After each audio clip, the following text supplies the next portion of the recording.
Bom dia, galerinha. Hoje nós vamos iniciar a correção de história, tá?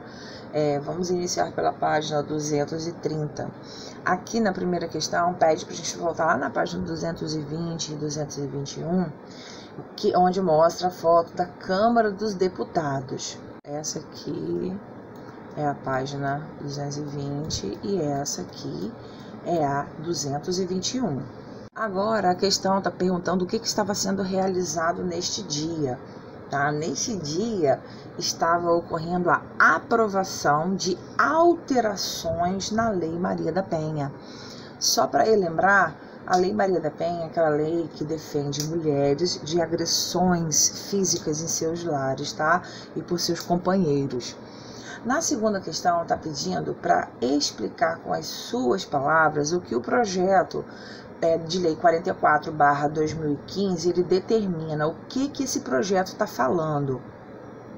A gente pode observar na leitura da página anterior que esse projeto de lei, ele está pedindo a construção de escola para as crianças que são filhas dessas vítimas de violência doméstica, porque algumas elas têm que sair de suas casas, né, para que o governo possa proteger de tais agressões.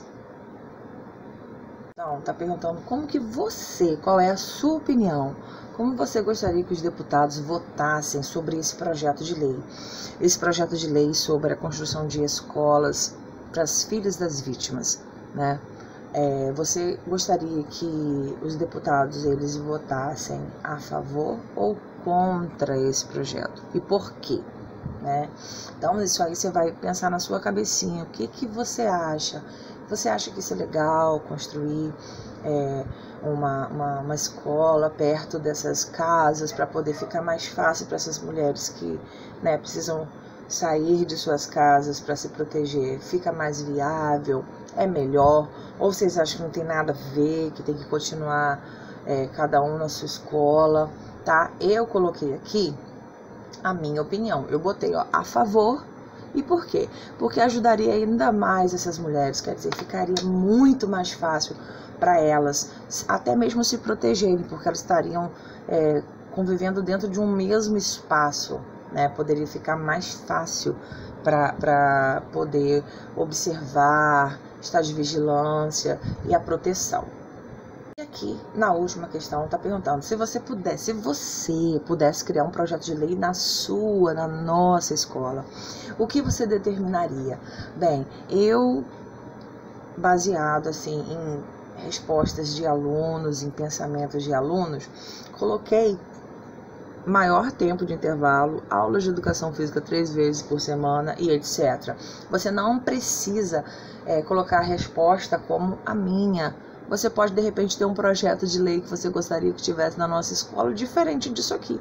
Então, você pode ficar à vontade e escrever aquilo que você gostaria de ter, tá? De repente, você iria querer pedir que a carteira fosse junto, que pudessem sentar 2 alunos na mesma. Fiquem à vontade. Pode colocar a criatividade de vocês para funcionar. Aqui na página 231, para construir o nosso mapa de aprendizagem, eu botei um exemplo aqui, tá?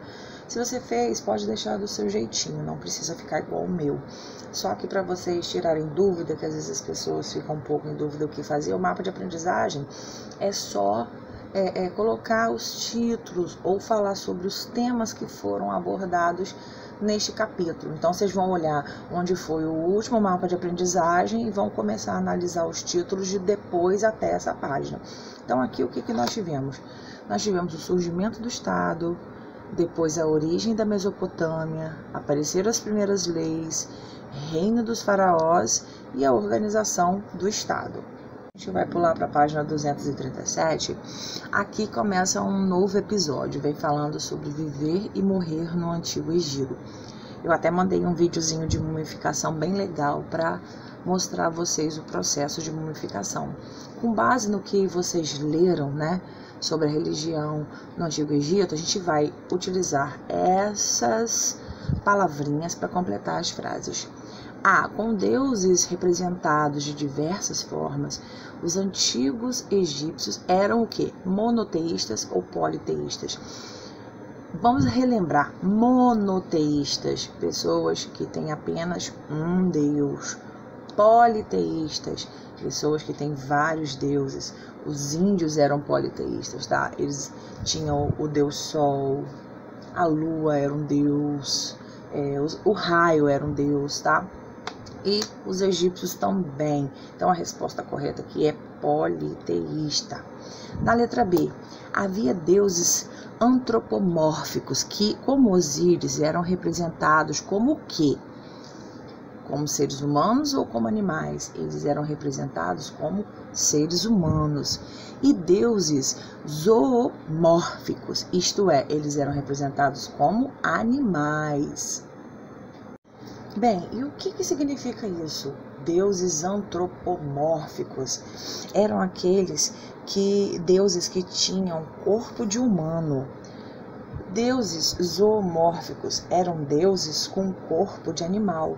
E também tinha, tá, os antrozoomórficos, tá, que eles eram uma mistura de forma humana com forma animal. Agora, na página 238, nós temos aqui a arte e religião. Poucas regras e muitos deuses. Como vimos, a religião era muito importante no Antigo Egito e influenciava diversos aspectos da vida social, entre eles a arte. Para garantir a vida após a morte, pintores e escultores egípcios, sobretudo aqueles especializados em decorar túmulos, seguiram algumas regras rigorosas durante 3.000 anos. A chamada regra da frontalidade é possivelmente a que mais chama a atenção pela grande frequência que aparece nas obras. De acordo com essa regra, o tronco, quer dizer, o corpo, e os olhos do retratado, né, de quem está sendo desenhado, eram desenhados de frente para o observador, quer dizer, de frente para quem estava vendo a pintura ou a escultura. Enquanto a cabeça, os pés e as pernas ficavam de perfil, ficavam de ladinho. Vocês podem voltar lá na página 236 e 226, que vocês vão ver pinturas do Egito e vocês vão entender sobre o que estamos falando, tá? Então, na segunda questão, o que vocês vão fazer? Aplicando essa regra da frontalidade, desenhe um colega. Você pode escolher um colega da sala ou pode escolher alguém de casa e fazer um desenho onde o corpinho vai estar virado para frente, os olhos também, porém a cabeça, as pernas e os pés vão estar viradinho de ladinho. É a sua criatividade, é o seu jeitinho de desenhar, tá bom? Na página 239, nós vamos falar como enterramos os mortos hoje. O hábito de enterrar os corpos é muito antigo e vem lá da pré-história, nos remete à pré-história. Porém, a construção de cemitérios, como conhecemos hoje, é uma prática mais recente. Apesar de terem sido construídos originalmente fora da área urbana, quer dizer, fora das cidades, muitos cemitérios atuais se misturam às paisagens, como a de São João Batista, em Rio de Janeiro. Alguns, inclusive, por conta do valor histórico e artístico, são pontos turísticos visitados por milhares de pessoas todos os anos. No Brasil, destaca-se também o cemitério da Consolação, na cidade de São Paulo. Tá? Aqui é uma imagem do cemitério da Vila Formosa, em 2018, São Paulo. Aqui já é mais por conta, assim, da sua vivência. Você conhece algum outro cemitério que seja muito visitado? Qual? Algumas pessoas visitam os cemitérios não somente pela cultura, mas para visitar os seus falecidos, né? Os seus entes queridos, amados, que já não estão entre nós. Tá? Então, se você conhece algum outro cemitério que seja muito visitado, você coloca o nome dele. Pode escrever aqui na frente mesmo, tá? Na sua opinião, por que alguns cemitérios são pontos turísticos? Por que vocês acham que as pessoas vão visitar cemitérios? Tá? No caso de pontos turísticos, não tem nada a ver com familiares, tá ok? E 3, no município em que você vive, aqui em Campos, há cemitérios? Eles são como os que você viu na imagem dessa página e da abertura.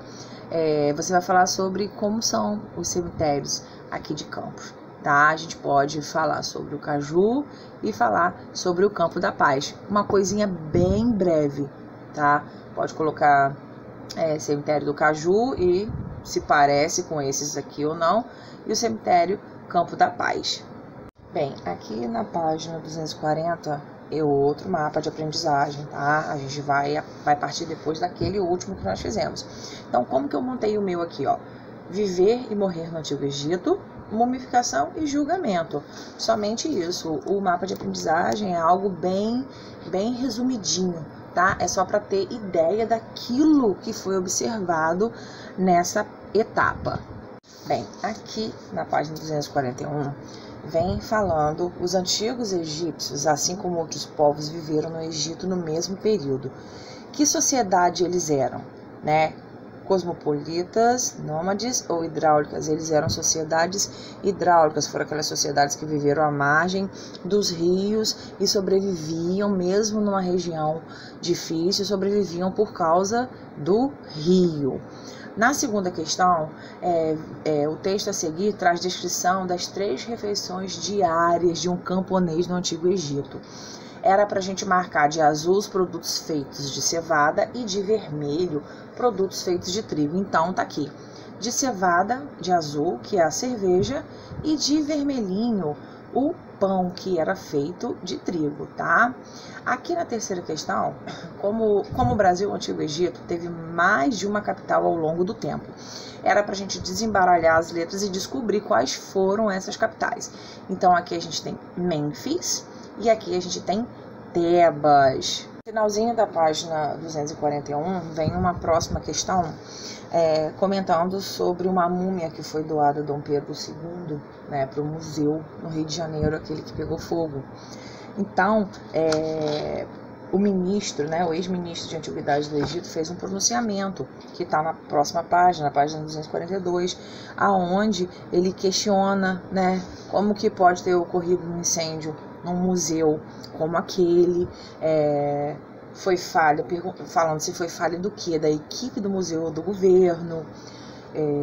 E veio falando várias coisas, né, sobre essa situação. Aqui na letra A pergunta: você concorda que peças que estão fora do Egito devem retomar para sua origem? E por quê? Bem, a minha opinião é que deve continuar, deve retornar para o seu povo. Por quê? Porque eu acho que faz parte da história, da cultura daquele povo. Então, o local ideal seria dentro do seu próprio território, sabe? Para que as pessoas, isso para incentivar também o turismo, porque as pessoas tomam mais cuidado com aquilo que é seu, né? Mas se você que falou que não concorda, que acha que tem que ser mesmo espalhado pelo mundo, fica à vontade. O seu pensamento, é aquilo que você acha, a sua opinião, tá? Só coloquei aqui para, se alguém ficou um pouco em dúvida, indeciso, para que possa ter uma vertente para sua resposta. Aqui na letra B, pede para a gente juntar com os nossos colegas, só que como não tem, vocês vão fazer individualmente mesmo, tá? Formular um projeto de lei que pense na existência da proteção dos museus para o seu bom funcionamento. Eu coloquei assim, ó, que nenhuma peça pertencente àquele local poderá ser retirada com possibilidade de prisão perpétua.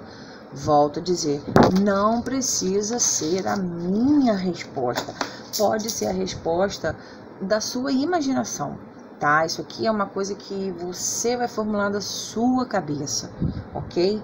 Ou a resposta é só para você ter uma base, caso você tenha ficado em dúvida, tá? Então, meus amores, a gente encerra aqui na página 242 a correção do livro de história, tá? O que estava antes dessas páginas nós já tínhamos fechado na sala de aula. Espero que esse vídeo possa te ajudar e possa tirar essas pequenas dúvidas dessas questões, tá bom? Um grande beijo e Deus abençoe a todos.